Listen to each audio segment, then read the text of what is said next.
Друзья, всем привет! Вы на канале Лео Джирап и меня зовут Лео. Сегодня у нас довольно необычное видео. Мы сравниваем два одинаковых, казалось бы, коврика. Это Дисфория Сая, мой любимый на текущий момент стеклянный коврик. Тем не менее, возможно, вы не знали, но он имеет на текущий момент два батча. Первый из них Limited Edition, который довольно сложно сейчас достать в продаже. А второй, скорее всего, вы сможете купить еще долгое время, он будет выпускаться постоянно. Так уж получилось, что этот коврик был мне сразу интересен, поэтому я купил его довольно рано, на первых порах, и у меня на руках первый батч Limited Edition. А мой подписчик Алан любезно прислал мне батч, который проще достать на текущий момент. Итого мы будем сравнивать мой батч 1 и батч 2 Алана. Алану, естественно, огромное-преогромное спасибо. Только благодаря нему этот ролик стал возможен. Итак, предварительно мы ожидаем, что второй батч у нас будет примерно на 5-7% побыстрее и при этом иметь немножко больше текстурки. Так ли это на самом деле? Давайте проверять. Поехали! По комплектации все просто. Коробка батча 2 у нас серая и содержит в комплекте глайды Manta Ray. Коробка первого батча Limited Edition и глайда в комплекте нет. Итак, друзья, переходим к самим падам. Размеры, естественно, у нас идентичные, 49 на 42. На этом сходство заканчивается, и дальше отличий чуть больше, чем я ожидал. Во-первых, обработка углов. У первого батча углы обработаны более качественно, здесь переход более плавный. Думаю, даже вам видно вот этот вот блик, потому что скос здесь очень-очень аккуратный. Обработка углов на первом батче идеальная. На втором батче она тоже довольно хорошая, но все-таки этот скос гораздо менее плавный. Это стало для меня открытием. Далее, по толщине. Это ожидаемо. Здесь тонкая силиконовая подложка, поэтому толщина 2,6-2,7 мм. А здесь обновленная, чуть более толстая, 2,9-3 мм. Далее, что касается самой подложки. Здесь она стала потолще, и я надеялся, что она будет держать пад лучше. Но неожиданно для меня, вот сейчас я с одинаковым усилием давлю на коврике, и да, вы видите, что второй батч намного проще двигается по столу. Да, конечно, моя столешница немножко текстурная, но совсем капельку, поэтому это не должно сильно влиять на грипп. При этом вот эта вот обновленная подложка второго батча, она держит хуже, чем силикон у первого. Смотрите на визуальное отличие. Это чуть потолще, это чуть потоньше, это держит лучше, это держит хуже. Как-то так. Что касается принта, у батча 2 он немножко поярче и чуть-чуть контрастнее. Вы это особенно заметите, если посмотрите в область волос. В остальном различия минимальные. Далее, то, ради чего записывался этот обзор сравнения.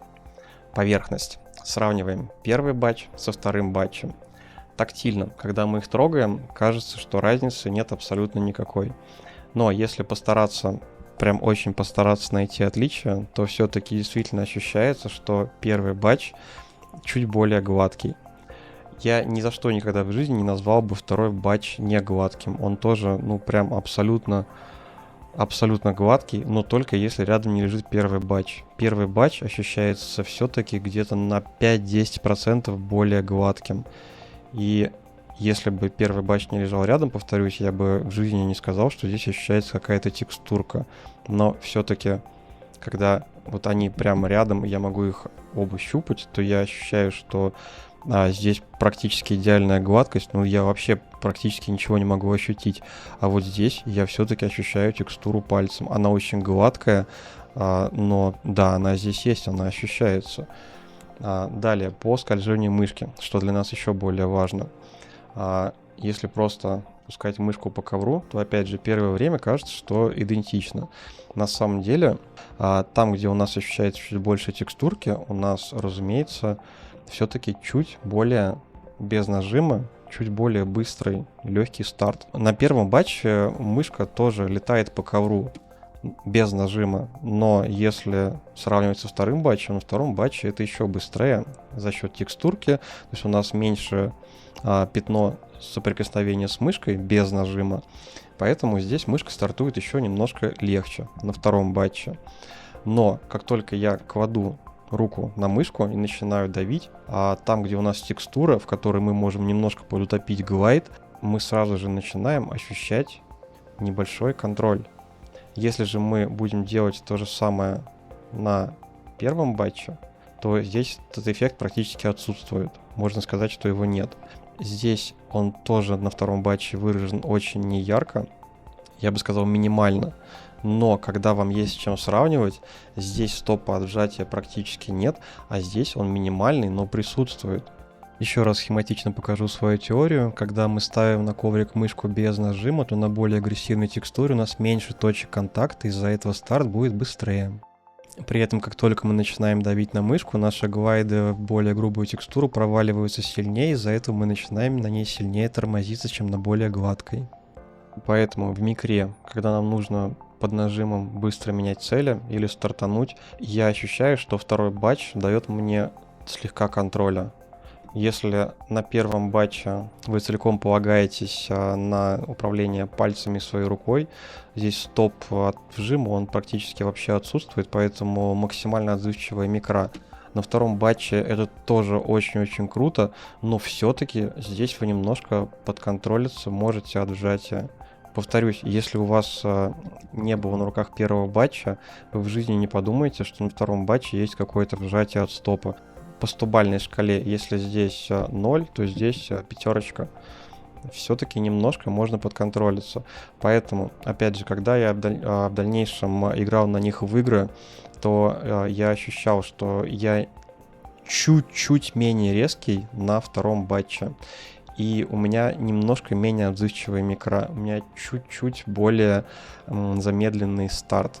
При этом, если какой-то сложный трек, то здесь прям гораздо поспокойнее. Тряску, которая иногда бывает, когда еще не разыгрался, этот второй батч уменьшает. Друзья, я довольно сильно продвинул технику макрофотографии, поэтому во всех будущих обзорах макроснимки будут выглядеть таким образом. Но, к сожалению, на момент, когда у меня был Сайо Алана, я еще не мог делать такие детализированные фотографии, так что в обзоре будут старые. Поделал также, разумеется, макрофотографии, долго-долго в них вглядывался, сфотографировал один и тот же участок. И различия минимальные, наверное, если постараться, можно заметить. В целом их нет, то есть явно видно, что основная суть пада Сая сохранена. Но мне кажется, что все-таки на первом батче чуть-чуть встречаются покрупнее зернышки, и видно, что они посильнее заполированы, и, наверное, между ними все-таки расстояние немножко поменьше, поэтому здесь мы текстуру вообще не ощущаем, а здесь все-таки слегка-слегка есть. Ну что, поехали проверять, какой Сая круче в дроп-тестах? Ну и ожидаемо при угле 15 градусов без нажима батч 2, как и заявлено дисфорией, примерно на 5% побыстрее, чем батч 1. Текстурка помогает более легкому старту. Но стоит нам добавить вес мышки, и уже под нажимом, очевидно, текстура мешает батчу 2 опережать батч 1. И под нажимом мы ощущаем, что батч 1 в реальной игре быстрее, чем батч 2 на те же самые 5%. Тот же результат мы видим в тесте на 45 градусов. Батч 1 немножко быстрее. Итак, друзья, переходим к выводам. К счастью, дисфория Сая Batch 2 это полноценный дисфория Сая, что, естественно, не стало для меня сюрпризом. Тем не менее, Batch 1 дисфория Сая полностью оправдывает свое звание Limited Edition, и если вы ищете абсолютную скорость, то Batch 1 Limited Edition все еще остается приоритетным вариантом. Batch 2, в свою очередь, потрясающий гладкий быстрый пад, тем не менее у него тактильно чуть-чуть побольше текстурки. Ее все еще безумно мало по сравнению с большинством других падов, но по сравнению с батчем 1 чуть-чуть побольше, и он немножко сильнее замедляется от сжатия, чем батч 1. Минимально, но замедление есть. Надеюсь, эта информация оказалась для вас полезной. Друзья, огромное вам спасибо за вашу поддержку. Если вам понравился этот ролик, пожалуйста, поставьте лайк, подпишитесь и оставьте комментарий. Ну а на сегодня все. Пока!